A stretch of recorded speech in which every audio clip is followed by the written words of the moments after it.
When I was in high school, I remember very vividly an encounter, a conversation that I had with an upperclassman at my high school who rocked my world.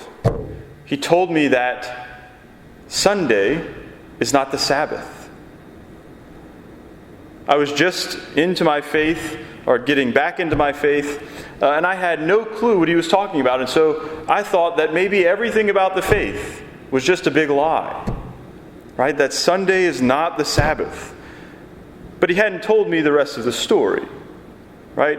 Our Jewish brothers and sisters celebrate the Sabbath, right? The day of rest, which is from sundown on Friday until darkness on Saturday.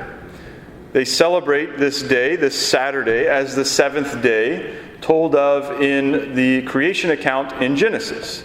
God created the world in 6 days, and because he had completed all of his work in 6 days, on the seventh day he rested.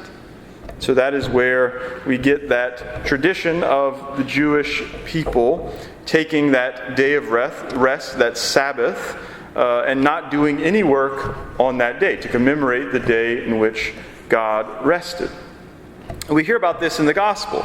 We hear that it was on the first day of the week that the women, very early in the morning, before it was daylight, went to the tomb. Right? Remember, on Good Friday, they wanted to hurry up and get Christ's body off of the cross to be able to bury him so that they could abide by the Sabbath law. Right? Once sundown hit, they were not able to do that work. And so now, when they're legally able to go out again, they go straight to the tomb of Jesus. Now, the holy day in Christianity we celebrate is Sunday.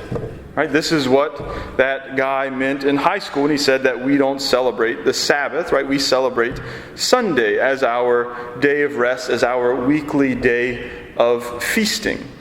And we do so because of today, right? Easter Sunday. In fact, the church tells us that every Sunday is like a little Easter. We're reminded of the foundational mystery of our faith, the resurrection, each and every week by going to Mass and by resting, by being in touch with the Lord. And so we commemorate this day in a special way today on Easter Sunday, but as I mentioned, every Sunday is a little Easter. And so our Sabbath, our holy day, becomes not the seventh day like our Jewish ancestors, but we celebrate the eighth day. And the theology that has come from this is that we celebrate the day of the new creation. Right? God created the world in 7 days, and we celebrate the eighth day, right? The new creation, the recreation of man. And it brings to mind a line from the Exultet that we chant at the Easter Vigil. One of those lines says, "Our birth would have been no gain had we not been redeemed." And so the eighth day that we celebrate, the day of rebirth, the day of redemption, is the day of Christ's victory over death.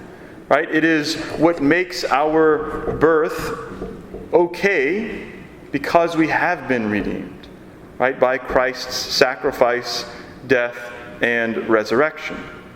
And to show the reality of this belief, to show that we believe in that eighth day, baptismal fonts a lot of times will have 8 sides. Even if churches have baptistries, right, separate buildings set apart for baptisms, a lot of times they'll have 8 sides.